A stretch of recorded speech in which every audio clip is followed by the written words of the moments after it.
everyone. Welcome to the third episode of Dose of Derm, a dermatology guide for medical students. My name is Emma Holjak. And my name is Iryna Savinova, and on today's episode, we will be interviewing Dr. Annie Liu, a dual board-certified dermatologist in Canada and the United States, specializing in acne, rosacea, skin of color, technology and medicine, and cosmetic dermatology. She is also co-founder of a digital dermatology center called Dermcafe. Dr. Liu completed her medical school and dermatology residency at the University of Toronto, where she served as chief resident. She also completed specialty training at L'Hôpital Saint-Louis in Paris, France, and at NYU Ronald O, Perelman Dermatology, and more. She's authored numerous peer-reviewed publications in international journals, and her research excellence has awarded her several distinctions. Without further ado, we are excited to introduce to you today Dr. Annie Liu. Thank you so much for having me. So to start off the podcast, we would love to hear a little bit about your medical school journey and path towards pursuing dermatology. So my path, I did my medical school at U of T, and I actually was part of, if this is relevant to any listeners out there, the first, it's called MAM campus at U of T. So they have that downtown group, and they expanded to Mississauga. I was part of the first class there. So it was an interesting experience just because it's like the first branch out there. And then I did my dermatology residency at the University of Toronto. So all at U of T. I think maybe later on you might ask me more detailed questions about my journey, but that's literally like just my education experiences. And the journey, it's sort of like parallels the journey to medical school. It's very much, I think in our field, like a little bit regimented, where you have to go through sort of certain hoops, do well on evaluations, get your reference letters, things like that. I probably did have a bit of a traditional journey in that I sort of just stayed at the same institution. I did do research. I did try to sort of do advocacy work in dermatology, really worked hard on research and my letters and interviews and stuff. Even though that was my journey, it doesn't mean that it's the only right journey. And in going through all that and coming through at the end, I've seen that there's many different ways to achieve success, not just the way I've done it. But yeah, that was sort of an overview of my journey. I really, really like that you said that there's kind of many paths, because sometimes it seems like it's just, the one correct way, straightforward, but a lot of the times that's not the case for many people. Could you tell me a little bit about kind of what drew you into dermatology, like your interest for dermatology, and if you explored other specialties that maybe also sparks your interest? Sure. So, I try to be like honest when I share my stories, because I find it's very impactful when other people really can relate. And I'm just myself. So always just remember that, like, there's so many other stories out there that you need to hear about. But for me, and I remember when I was a medical student or pre-med, it really resonated with me when others were really honest and I could relate, and it just felt true. So I was one of those med students that, for whatever reason, like, I didn't like a lot of specialties, because I'm sure we all know there's amazing students out there too that like just are drawn to everything. Like they could see themselves doing everything. I was kind of the opposite. I couldn't really see myself fitting in like anywhere. I really tried. I shadowed this and that, and I really tried to open my mind and try this and that. And I didn't really like general surgery or family medicine, or nothing seemed to like be very alluring. And then I don't know why I didn't come across dermatology very early, but I did get a good piece of advice from a senior student. Try to shadow the competitive specialties early so you can like rule them out or in. And that was sort of one of the later ones I had shadowed for whatever reason. And then I kind of like didn't hate it in the beginning. And I slowly warmed more and more to it as I got experience. So yeah, that's sort of how I came to like dermatology and pursue it. I apologize. What was the original question there? No, that was the question. And Okay. I definitely appreciate your honesty, because I think it's great to hear a range of stories, and not all of them are necessarily the perfect, path to dermatology. So it's nice that you kind of were able to rule other things out in the process to figure out what was right for you.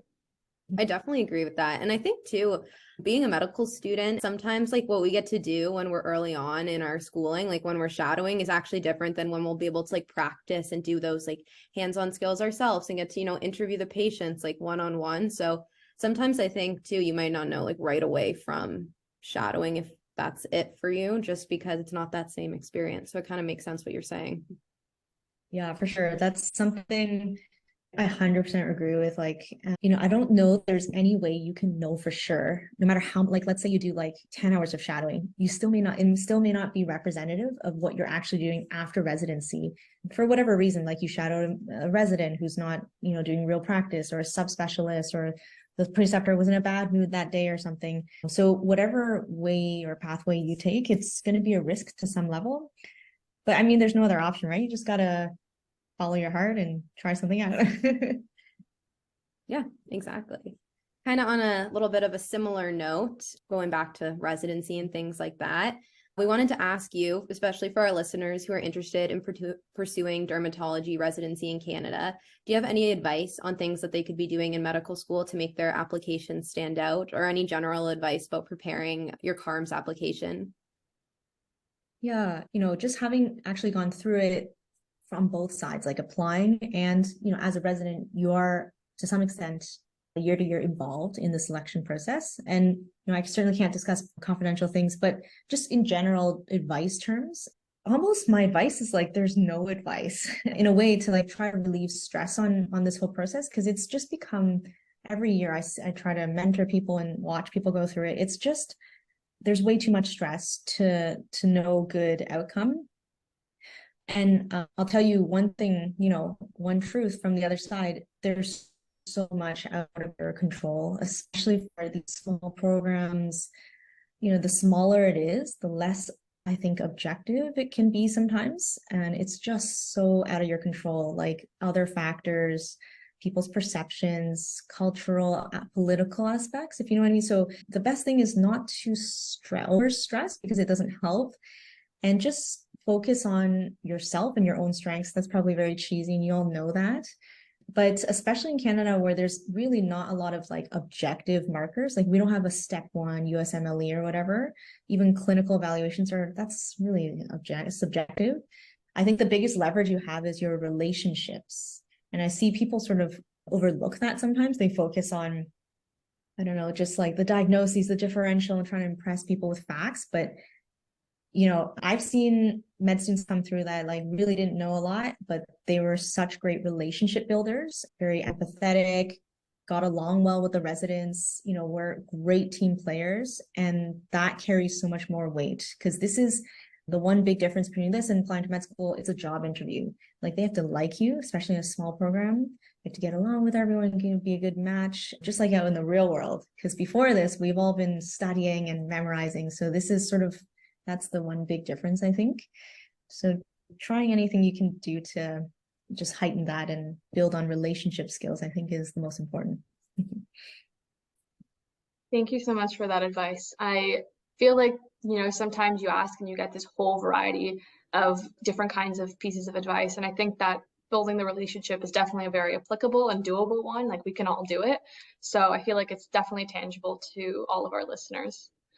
As a brief follow-up to kind of that question, having been a resident and also a dermatologist working with students, is there something that medical students can do while they're on their clerkship rotations to be helpful and supportive of the team? Is there something you've noticed that maybe is really helpful or not as helpful? Yeah, I guess there's no like instant sort of answer I can give you now, but just to say as a general concept,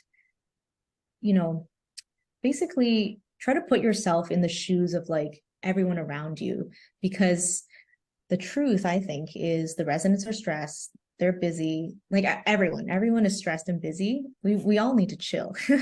But yeah, like the preceptors are just, they have other things on their mind. Even the receptionists, they're really stressed. They actually have one of the hardest jobs, I think, in the whole clinic. So, getting there, being respectful, watching, listening, and observing to see how you can be helpful. Because in every instance, that's different. Like I can't really say, oh, always bring an extra tissue or something. It might not be applicable in your environment, but I wish I had an example. But I remember, this is not exactly dermatology, but I remember a preceptor in a different rotation telling me once how impressed they were with a med student. They were a general surgeon, And the med student, was there. The preceptor forgot it. The med student was supposed to come that day. They didn't know their name. I don't think they cared. They were so busy and stressed. And there was something with like one of the tubing equipment in the OR that it wasn't working, and everyone was stressed out about it. So the med student saw that, went over, jiggled it around, like looked something up on YouTube, fixed it. And everyone was so grateful. So that, I think, carries more weight than like, bragging about facts, So basically being observant of the environment and just really trying to understand, like, how can you actually be helpful? It's not about you. It's about making your residence day less stressful, doing one thing that will help your preceptor. And that's a big accomplishment. I like that advice. I think that's great. And I also like how you included people like external to who's evaluating you, and maybe you're getting those references for, like, yeah, speaking to the other members of the clinic and things like that, and trying to be helpful to them as well, because they're all part of the same team and it all impacts patient care. So I think that's great. We kind of have a little bit of a different direction. But the next question we had for you was that we mentioned previously that you've completed various international specialty training programs to build on your education. We were wondering if you could speak a little bit on the process of applying for these different programs and what kind of inspired you to want to pursue them. I did electives outside Canada, and these were all mostly in residency. There was one, I think, at the end of med school. And I have to say, from my perspective, like, it was all fantastic. And it's so beneficial because it allows you to step outside the bubble. Because certainly any program you go to, it's a bit of a bubble. It's not like the real world. You're doing these journal clubs and you're getting evaluated on like the most obscure measures. That's not how the real world functions, like, at all. So it's nice to see how systems operate elsewhere, because that's also, I don't know, it was so eye-opening. Places are very different from Canada, and we can like learn from it and adapt and stuff. And so how did I do it? It seems like a lot, like even amongst my colleagues, they all often comment like, Annie, how did you get all these electives and stuff? I guess it's just part of my personality. I always like watch the emails that come through, and just like, I'm trying to always soak up info about other opportunities. I don't think it's hard at all. You just have to be observant and read all the emails and alerts that come to you, because there's a lot of great opportunities for learners. So med student, residents, and I realized this when I graduated residency, you're not as protected when you're like a staff, because they assume you can take care of yourself. So it's really something great to take advantage of when you're like a student. And it's all in like those newsletters or on the websites. And often, you can get funding. Shouldn't be a financial burden. So at minimum, it's a great travel experience. But for sure, it was just a fantastic, like, learning, networking, collaborative experience too. So this is a little bit of a reminder for all of us to catch up on our emails because we're probably guilty of leaving a few too many unread, and there could be great opportunities sitting there just waiting. So could you now tell us a little bit about what a typical day or even week in your life looks like as a dermatologist? Sure. So like right now I'm off just on maternity leave, but I think probably more applicable to like younger, more recent graduates is sort of concept, especially in dermatology in Canada, like a typical week sort of changes over time. Like, I think it's a little bit maybe more old fashioned, where people just more senior to us, years, decades back, would sort of settle into like one practice and just be there for like their whole life. But more current graduates of residencies, their practice changes like month to month, year to year for sure, and over decades. So dermatology, I'm sure people, everyone listening knows what dermatology is about. It's medical, surgical, and pathology. There's a lot of variety. There's some cosmetics. So my days were not unlike that. I'm probably a little more atypical in Canadian dermatology, just because I like more of the entrepreneurial side. So like for me, I wasn't too keen on doing clinical things, like seeing patients full time. It's just not my preference. So I sort of did almost part-time clinical things where I was in like a clinic and I saw patients in rooms. I did biopsies. I did some cosmetics. It's my interest. And that was sort of more typical, like 9:30 to 4 with a lunch, things like that. And then the other half of my week, I was sort of doing more business, like entrepreneurial stuff. I started, as mentioned in the beginning, Dermcafe, totally new concept in Canada, a digital clinic, like national. And there's a lot of sort of business aspects to it, meetings and things like that. So that takes up some of my time. And I also do virtual clinics too. It's, again, a totally new concept to Canada, where like it's pretty chill. I'm at home or wherever, somewhere private, and I connect with patients through a video call. We use like obviously a secure platform where photos are sent in. It's very applicable for like dermatology, like patients with acne. So in a typical week, a lot of variety, which is something I like, seeing patients like in person in a clinic, to taking meetings with like organizations for my business, and then seeing patients virtually, you know, with my PJs on the bottom for sure, but scrubs on the top. Yeah. Hope that gives you a picture of what a week is like for me. I think that's very cool. And I like how, you talked a little bit about kind of your innovation with the digital clinic. Also, congratulations on the new baby. I forgot to say that earlier, but that's super exciting. And so I think it's cool that you also get some of that flexibility with the new digital clinic. And I did browse the website a little bit, and I do see how like there's disclaimers there kind of explaining what certain things will be covered within the clinic and will not, and things like skin cancers have to be seen in person. So I like that there's a bit of that education component there to make sure that things are very safe. Yeah, for sure. Safety is number one. So the next question we have is, you mentioned that now you practice and reside in California. I'm sure our listeners would love to know what the process was like for you moving your practice from Canada to the States. And was there any surprising learning curves with practicing in a different country? Yeah, for sure. So this is a topic that, I think I can talk a lot about just because I recently sort of went through it. I think the biggest thing, like looking back, of course, it's relevant to my situation now where I am, but definitely always keep your options open. They might seem like an impossible task to do an awful like step 2 exam when you're in medical school, but if I had not done that, like it was not feasible. It's so much harder to do it later. So I highly encourage you to write your steps. I've known so many colleagues that never thought it was relevant, wrote it anyway, and are so thankful, because you just never know social career situations. The transition was not that difficult. It's just some paperwork, some sort of career seeking work, and it wasn't really difficult. It's more so, if people are curious about the differences of practicing and like reasons for moving and stuff, everyone has personal reasons and such, but definitely the systems are almost opposites. And it is my preference. I do enjoy practicing in the US more, just on a personal note. I think it's hard to compare until you've actually truly experienced the Canadian system, because even as residents, you don't get a clear picture of what it's like to practice in Canada. But yeah, there are sometimes certain challenges with practicing in certain systems. And I would say one of the biggest differences is like the resources. Just objectively, I think Canada is quite under-resourced and the US has a lot more resources. So everything that relates to that is different. So like the clinic resources, like there's more nurses, reimbursement is different, the volume of patients seen is different, the patient presentations are different. There's much more severe in Canada just because it's under-resourced. So patients wait like a year as opposed to waiting like 2 weeks. So it does impact, your work. And it doesn't mean you can't, do great things in both systems. But yeah, those are sort of like just differences because they're so opposite of each other. But it's not like a one-day move. It is a bit of, you got to prepare. So for sure, do your research, talk to people who have done it.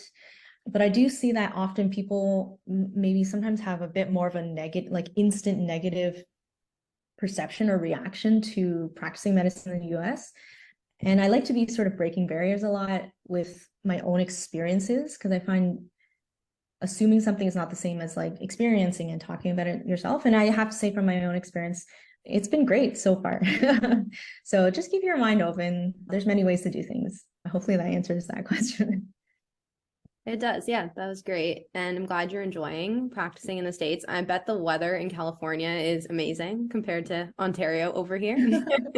It's very Had some different. good days, okay? We've had some good days. Yeah, Yeah, actually, I think it's warmer today there than here. It's like 21 degrees here. So kind of on that similar note, we were wondering, do you have a favorite part, like personally, about living in California? Like, are you close to the beach, anything like that that kind of makes it the move extra exciting? You know, like all the things we see on media, like all the weather and like the nature and stuff, I expected that. But something I didn't expect and I've experienced now, like, whoa, I didn't realize is like consumerism here. And I'm a bit more of like a consumer. I love my AirPods. So it's totally different here. Like just like same day deliveries and like the brands of yogurts available. So that was something I didn't realize was quite different from Canada. Of course, pros and cons too. Like it's not all good, but I like it. It's very convenient. You can buy things very easily and credit card points are a bit better. So yeah, that's something unexpected that I quite enjoy. Well, you know what? I'm glad you're enjoying it. Sometimes, the weather that, we get in Canada in the brief spring that we get really reminds me how much sun we miss sometimes. But we're looking forward towards the summer and we know that it's going to be great from here on forward, hopefully. Yeah, for So sure. fingers crossed for us over here too. Yeah, it makes your summer sweeter because everyone here complains about things and they do not appreciate what they have. So yeah, We perspective. definitely appreciate it. I feel like Canadians love talking about weather because it changes so often. So part of me wonders, how do you talk about the weather when it's always amazing? You have nothing, That's to, true. to talk about. Yeah. So to finish off the episode, we want to give our listeners a chance to learn a little bit more about you outside of medicine. So we have a few rapid fire questions for you, if you're okay with that. So Emma Sure. will take us off with this one. It's our most classic question. What is your favorite skincare product currently? Currently, I actually really like it's called Silymarin CF by SkinCeuticals. And I don't have stock in their product or anything. If we want to get nerdy, it's a vitamin C, which SkinCeuticals is famous for. And it's like sort of their anti-blemish, like anti-acne version, which is pretty cool because usually vitamin C's can sort of irritate acne. But I find I tolerate it really well and I don't get too much active acne, but it's good for like preventing, mild breakouts. That's very cool. I actually have been hearing so much about SkinCeuticals. Is there a reason that like their vitamin C is so much more talked about than, the other vitamin C's that you kind of see around the drugstore? Yeah, I know a bit. I don't know like everything, but they, I think it was the founder of SkinCeuticals. I think his name is like Dr. Pinnell or something.